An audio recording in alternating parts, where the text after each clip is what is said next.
Bọlanle ń bọ̀ láti ṣọ́ọ̀ṣì lọ́jọ́ Keresi lọ́lọ́pàá bá yìnbọn pa á níṣejú ọkọ ẹ̀. Ẹni bá pe ṣonṣo yóò rí ṣonṣo ni. Ọlọ́pàá ASP kan tí wọn ò tí ì dárúkọ ẹ̀ ti kọ̀wé sí ẹjọ́ àti wàhálà báyìí o. Kì í ṣe wàhálà lásán pàápàá, ẹjọ́ apààyàn ló kọ̀wé sí. Ó sì ti rí ẹjọ́ ọ̀hún pẹ̀lú ẹ̀sùn tí wọ́n fi kàn án pé ó yìnbọn pa agbẹjọ́rò kan Bọlanle lásìkò tóbìnrin náà, ọkọ ẹ̀ àtàwọn ọmọ mẹ́rin pẹ̀lú àbúrò ẹ̀ kan ń darí bọ̀ láti ṣọ́ọ̀ṣì tí wọ́n ti lọ jọ́sìn lọ́jọ́ àìkú Sunday ọjọ́ 25 oṣù December yìí tí í ṣe ọjọ́ Keresi. Aláròyé gbọ́ pé yanpanyanrin ńlá ni ìṣẹ̀lẹ̀ tó wáyé lábẹ́ bíríìjì àjà níbi táwọn ọkọ̀ ti máa ń lọ́rí padà dá sílẹ̀ látàrí báwọn aráàlú tó wà nítòsí tọ́rọ̀ náà ṣejú wọn ṣe faraya.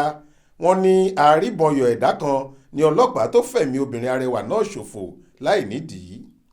Ohun tá a gbọ́ ni pé ní nǹkan bíi aago 11 òwúrọ̀ lobìnrin agbẹjọ́rò yìí wa ọkọ̀ dé abẹ́ bíríìjì náà. Ó fẹ́ ṣe U-tọ̀ọ̀nù làwọn ọlọ́pàá bá dá a dúró. Àwọn tọ́rọ̀ náà ṣojú ẹ̀ sọ pé ọkọ̀ tó wà níwájú ni Bọlanle ń rowọ́ fún kó lè ráàyè páàkì ọkọ̀ tiẹ̀. Àfi bí ìró ìbọn ṣe dún láwù lójijì tó sì bá obìnrin náà níjókòó dẹ́rẹ́bà tó wà lọ́rọ̀ bá di yanpanyanrin.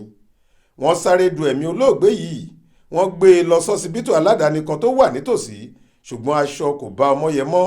Ọmọyẹ ti rìn hòhò wọjà, Bọlanle ti dákẹ́.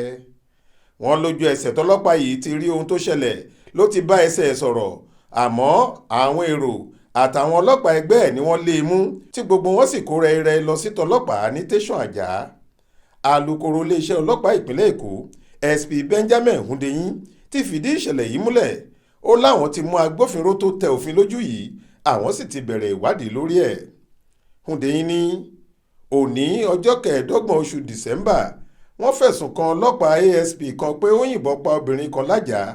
A ti mú ọlọ́pàá ASP náà, a ti sọ sáhàámọ́, a sì ti gbé e lọ ṣẹ́ka iléeṣẹ́ ọ̀tẹlẹ̀múyẹ́ wa tó wà ní Pàǹtí lágbègbè Yábà fún ìwádìí tó lọ́rìn.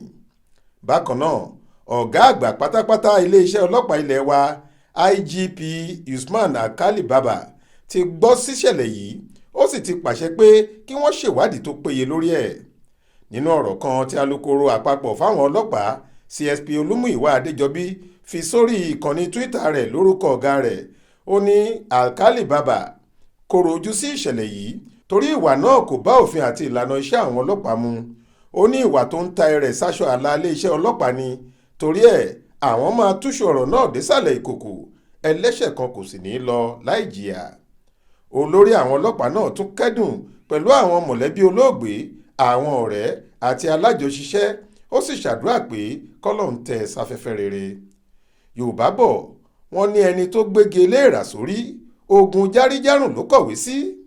Ẹgbẹ́ àwọn lọ́ọ̀yà Nigeria Bar Association NBA ti dìde sọ̀rọ̀ yìí. Wọ́n láwọn ò ní gbà kí ọmọ ẹgbẹ́ àwọn kú ikú ìkà bẹ́ẹ̀.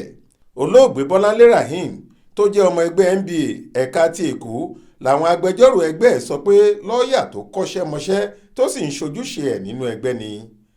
Amòfin àgbà YC Maikayu, ààrẹ ẹgbẹ́ NBA, ní àwọn ti dìde lórí ọ̀rọ̀ náà, àwọn sì máa bá afurasí ọ̀daràn ọ̀hún ṣẹjọ́ láti gba ìdájọ́ òdodo fún olóògbé àtàwọn mọ̀lẹ́bí ẹ̀. Faith Adébọ́lá ló ń jábọ̀ ròyìn fún iléeṣẹ́ tẹlifíṣàn Aláròyé online.